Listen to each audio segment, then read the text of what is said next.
सभी मसीही भाई बहनों को यीशु के नाम में शालोम। Praise the Lord. जय मसीह की। यीशु द सेवियर मिनिस्ट्री और मैं प्रभु यीशु मसीह में आपका भाई जेम्स आप सभी का इस बाइबल अध्ययन कार्यक्रम में एक बार फिर से बहुत बहुत स्वागत और परमेश्वर का धन्यवाद करते हैं। मेरे प्यारे भाई बहनों, हम अध्ययन कर रहे हैं शमूएल की पहली पुस्तक का और एक छोटी सी प्रार्थना के साथ आज के अध्ययन को हम शुरू करेंगे। हालेलुया। धन्यवाद पिता परमेश्वर, धन्यवाद करते हैं आपके अद्भुत रीति वाले प्रेम के लिए जो आपने अपने इकलौते पुत्र को देकर हम सभी पर प्रकट किया। धन्यवाद करते महान पिता परमेश्वर आपके अनुग्रह, आपके महान प्रेम, आपकी तमाम स्वर्गीय आशीषों के लिए जो स्वर्गीय स्थानों में आपने हम सभी विश्वासियों के लिए ठहराई हैं। धन्यवाद करते महान पिता परमेश्वर इस बाइबल अध्ययन कार्यक्रम के लिए जिससे हम आत्मिक रूप से आशीषित हुए पिता परमेश्वर और आपके वचन को जान पा रहे हैं। पिता होने दे महान पिता परमेश्वर, आज के अध्ययन में पवित्र आत्मा हमेशा की तरह हमारी अगुवाई करे, सहायता करे, मदद करे, सत्य वचनों को सिखाए ताकि हम आपके ग्रहण योग्य बनने पाए और आपके राज्य के लिए इस्तेमाल हो सके। पिता परमेश्वर, सारी व्यवस्थाओं को, रिकॉर्डिंग किए जाने को, वचन को समझने और समझाए जाने को, हर एक बात को पिता हम आपके धर्ममय और जोरावर हाथों में सौंपते हैं। आप हमारी अगुवाई और मदद कीजिए। सारा आदर देते हैं, सारी महिमा देते हैं और इस प्रार्थना को यीशु के सामर्थ्य और पवित्र नाम में मांगते हैं, आमीन। मेरे प्यारे भाई बहनों, अब तक हमने शमूएल की पहली पुस्तक में उसका 19वां अध्याय कंप्लीट कर लिया था। आज हम 20वें अध्याय पहले वचन से आगे का अध्ययन करेंगे। जैसा कि मैंने आपसे पिछले संदेश में कहा था कि आप 20वें अध्याय से लेकर के लास्ट 31वें अध्याय तक इसे जरूर पढ़ लीजिएगा। तो मेरा विश्वास है, मेरी आशा है कि आपने इसे जरूर पढ़ा होगा, क्योंकि यहां पर हम अब ओवरऑल तरीके से अध्ययन करेंगे। जो जो मुख्य बातें हैं, जिस अध्याय में मुख्य बातें होंगी उनका हम अध्ययन करेंगे। बाकी जो बातें यहां पे एक घटना के रूप में लिखी हुई हैं वो आप केवल उन्हें पढ़कर ही समझ सकते हैं। तो सबसे पहले हम बात करेंगे 20वें अध्याय की। 20वें अध्याय को जब हम पढ़ते हैं तो यहां पर हम शाऊल के बेटे योनातन के द्वारा दाऊद की सहायता का वर्णन देखते हैं। और यहां पर हम देखते हैं कि जो योनातन है वो दाऊद की सहायता करता है ये समझाने में कि हाँ, अब वाकई में जो शाऊल है वो पूरी तरह से खुलकर अब दाऊद के घात करने का विचार कर रहा है। और अब यहां पर हम देखते हैं कि जो शाऊल था अब तक योनातान को अपने आप को पूरी तरह से खोल करके नहीं बता पाया था कि मैं दाऊद का घात करना चाहता हूं। यहां पर हम 20वें अध्याय में पढ़ते हैं कि अब जो शाऊल है वो पूरी तरह से योनातान पर भी अपने आप को प्रकट कर देता है कि मैं दाऊद को घात करना चाहता हूं। यानी कि अब जो शाऊल है वो खुलकर सामने आ गया है कि वह दाऊद को मार डालना चाहता है, उसका घात करता है। और आपने यहां पर पढ़ा होगा कि किस तरीके से किस नाटकीय रूप से यहां योनातान ने दाऊद की मदद की है। और दाऊद, पहले हम देखते हैं दाऊद एक मैदान में छिप जाता है और आपने ये सब पढ़ा ही होगा किस प्रकार से योनातान ने उसे ये बता दिया था कि हाँ, जो शाऊल है अब वो तुम्हें घात करना चाहता है। और इस तरीके से हम देखते हैं कि जो दाऊद है वो वहां से चले जाते हैं और वहां से जाकर के वो नोबा नामक स्थान में जाते हैं। यहां पर जो मेन इंपॉर्टेंट बातें हैं जो आपको कुछ समझ में आई भी होंगी और कुछ नहीं आई होंगी, उसके विषय में हम यहां पर बात करना चाहेंगे। एक बात यहां पर हम 5वें वचन में पढ़ते हैं कि दाऊद ने योनातान से कहा, सुन, कल नया चांद होगा। तो यहां पर आपको बहुत सारे भाई बहन समझ गए होंगे कि ये नया चांद क्या है और बहुत सारे भाई बहन ये नहीं समझे होंगे कि ये नया चांद क्या है। तो मेरे प्यारे भाई बहनों, मैं आप सभी को बताना चाहता हूं कि हमने गिनती की पुस्तक उसके 28वें अध्याय में पढ़ा कि सब जो महीने का जो पहला दिन होता है वो वहां पर बलि चढ़ाकर सेलिब्रेट किया जाता है। और जो यहूदी जो महीना है वो चांद के हिसाब से होता है।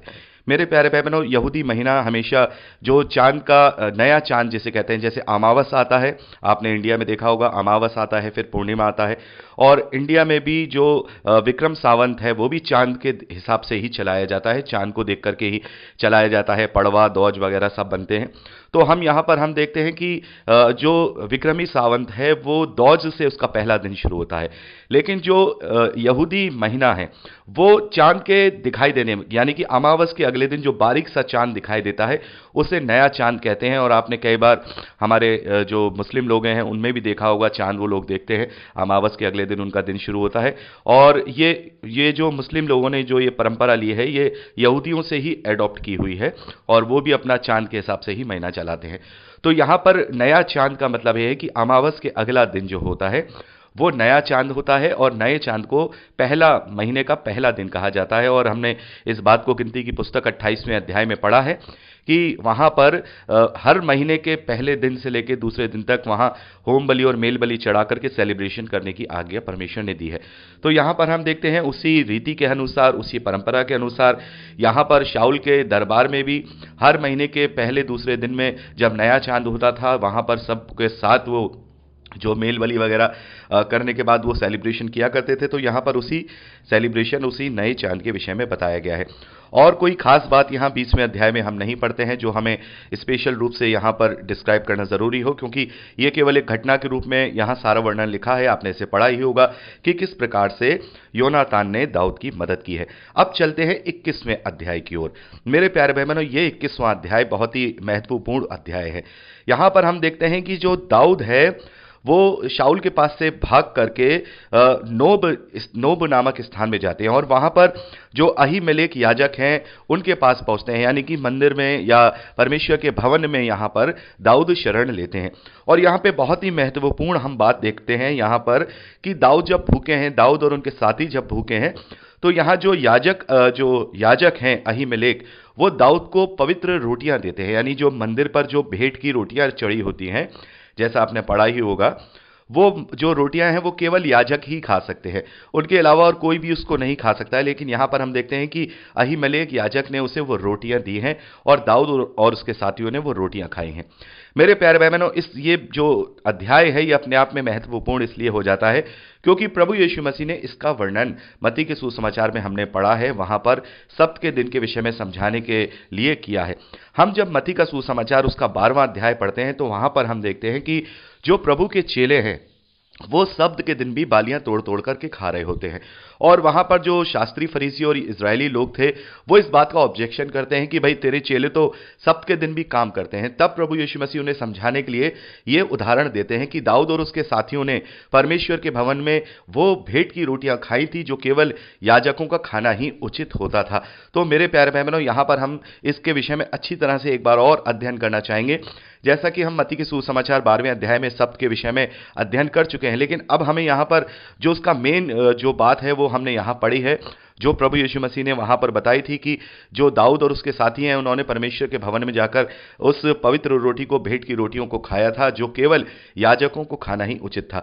तो यहां पर हम उस मेन बात को, उस इंपॉर्टेंट बात को यहां पर डिस्कस करेंगे, डिस्क्राइब करेंगे जो प्रभु यीशु मसीह ने वहां पर शिक्षा दी है। तो मैं चाहूंगा कि हम मत्ती का सुसमाचार 12वां अध्याय एक बार फिर से वहां पर जो प्रभु ने ये बातें कही हैं उसको हम डिस्क्राइब करें और उसका जो गूढ़ और जो उसका मेन मतलब है वो समझने पाएं। मेरे प्यारे भाई बहनों, जब हम मत्ती का सुसमाचार उसके 12वें अध्याय और उसके 5वें वचन को पढ़ते हैं, यहां पर प्रभु यीशु मसीह उन फरीसियों को यह समझाते हैं कि क्या तुमने व्यवस्था में नहीं पढ़ा कि याजक सब्त के दिन मंदिर में सब्त के दिन की विधि को तोड़ने पर भी निर्दोष ठहरते थे। मेरे प्यारे भाई बहनों, इस वचन को बहुत ही आप गहराई से समझिए। यहां पर प्रभु यीशु मसीह यहां क्या कह रहे हैं। पहली चीज तो प्रभु यीशु मसीह यह समझा रहे हैं कि जो परंपराएं हैं या जो विधि विधान हैं वो मनुष्यों से बढ़कर नहीं है। और इसी पैसेज को जो सब्त के दिन के विषय में यहां पर हम मत्ती के सुसमाचार 12वें अध्याय पहले वचन से लेकर के 8वें वचन तक पढ़ते हैं। हमने जब इसे मरकुस के सुसमाचार में पढ़ा था तो हमने वहां पर एक वचन और पढ़ा था। प्रभु कहते हैं कि सब्त के दिन को मनुष्यों के लिए बनाया गया है, ना कि मनुष्यों को सब्त के दिन के लिए बनाया गया है। तो यहां पर साफ तौर पर हमें पता लगता है कि ये विधि विधान, परंपराएं मनुष्यों के लिए बनाई गई हैं ताकि मनुष्य इसमें बाउंड होकर के अपनी आत्मिकता में प्रबल हो सके। लेकिन ये सारी चीजें मनुष्य को इसलिए नहीं बनाया है कि वो विधि विधान पालन करे। तो इसका तात्पर्य, इसका अर्थ जो गहरा ये है कि जितने भी विधि विधान है ये मनुष्यों की आत्मिकता से बढ़कर नहीं है। और दूसरा जो यहां बहुत ही इंपॉर्टेंट बात यहां पर प्रभु यीशु मसीह कह रहे हैं कि जो याजक होते हैं जब वो मंदिर में होते हैं तो वो सब्त के दिन भी काम करते हैं, और सब्त के दिन भी जब वो सब्त की विधियों को तोड़ देते हैं तो वो निर्दोष नहीं ठहरते। किस प्रकार से मेरे प्यारे भाई बहनों, मैं आपको बताना चाहूंगा। जैसा कि हमने पढ़ा है, हमने निर्गमन से लेकर के व्यवस्था विवरण तक सारे विधि विधानों को अच्छी तरह से पढ़ा है। तो वहां पर हम देखते हैं कि सब्त के दिन परमेश्वर ने यह आज्ञा दी है कि सब्त के दिन और महीने के पहले दिन बलि चढ़ाई जाए, मेल बलि चढ़ाई जाए। तो वहां मंदिर में क्या करते हैं याजक? मेल बलि चढ़ाते हैं, यानी कि कार्य करते हैं। और दूसरी चीज वहां पर मेल बलि क्या होती है, जैसा आप जानते हैं, मैंने आपको बताया है, फायर सेक्रीफाइस उसे कहा जाता है, बर्न सेक्रीफाइस उसे कहा जाता है। तो बर्न सेक्रीफाइस को आग की सेक्रीफाइस को उसको चढ़ाने के लिए, मेल बलि को, आग की बलि को चढ़ाने के लिए वहां आग भी जलाई जा रही है। और हमने अच्छी तरह से इस बात को पढ़ा है कि परमेश्वर ने यह आज्ञा दी है कि सब्त के दिन तुम्हारे घर में आग भी न लगे। तो याजक आग लगा रहे हैं क्योंकि मेल बलि चढ़ाने के लिए उन्हें आग जलानी पड़ेगी, और मेल बलि करने के लिए उन्हें काम भी करना पड़ेगा, क्योंकि बलि करेंगे तो भाई वो काम करेंगे। तो यहां प्रभु यीशु मसीह यही बात समझा रहे हैं कि परमेश्वर के मंदिर में वो जब हैं, तो वो जब वो काम कर रहे हैं तो वो शब्द की विधि को तोड़ रहे हैं, और शब्द की विधि को तोड़ने पर भी वो निर्दोष ठहर रहे हैं, क्योंकि वो परमेश्वर के मंदिर में हैं। और यही बात प्रभु आगे कहते हैं, पर मैं तुमसे कहता हूं यहां जो है वह मंदिर से भी बड़ा है। तो यहां प्रभु यीशु मसीह ने उन फरीसियों को समझाया है कि जब मंदिर में रह करके याजक जो कार्य करते हैं वो निर्दोषता में ठहरता है, क्योंकि वहां पर परमेश्वर की उपस्थिति होती है। मैं जो खुद यहां पर हूं वो मंदिर से भी बढ़कर है, क्योंकि स्वयं मैं परमेश्वर का वचन यहां पर हूं।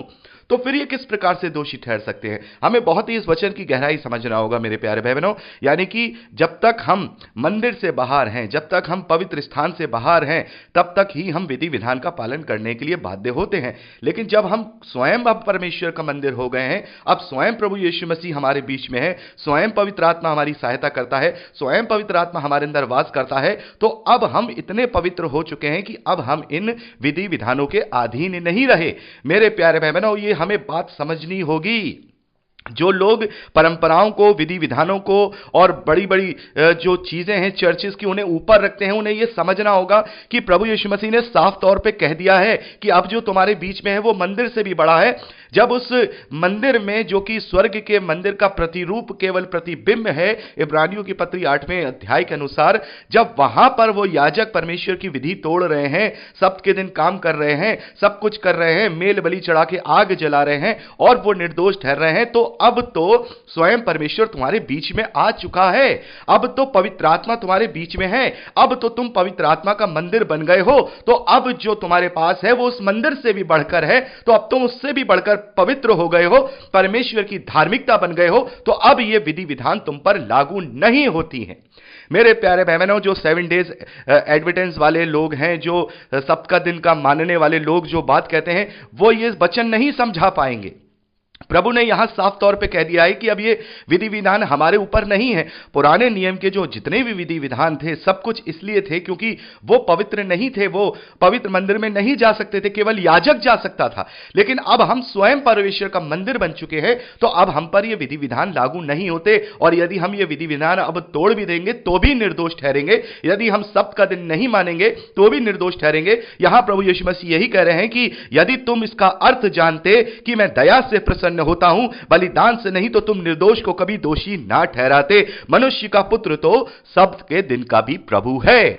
मेरे प्यारे भाई बहनों, अब मसीह विश्वासियों पर कोई भी ये विधि विधान लागू नहीं होता है। और ये एक स्पेशल और एक उदाहरण यहां पर हम देखते हैं। जब कभी आप इस प्रकार से किसी से अगर कोई बात समझाएं, तो इस बात को जरूर यहां जो पहला शमूएल की पुस्तक है उसके 21वें अध्याय के इस बात को लेकर के जरूर समझाइएगा। और जहां पर ये प्रभु यीशु मसीह कहते हैं कि यदि तुम इसका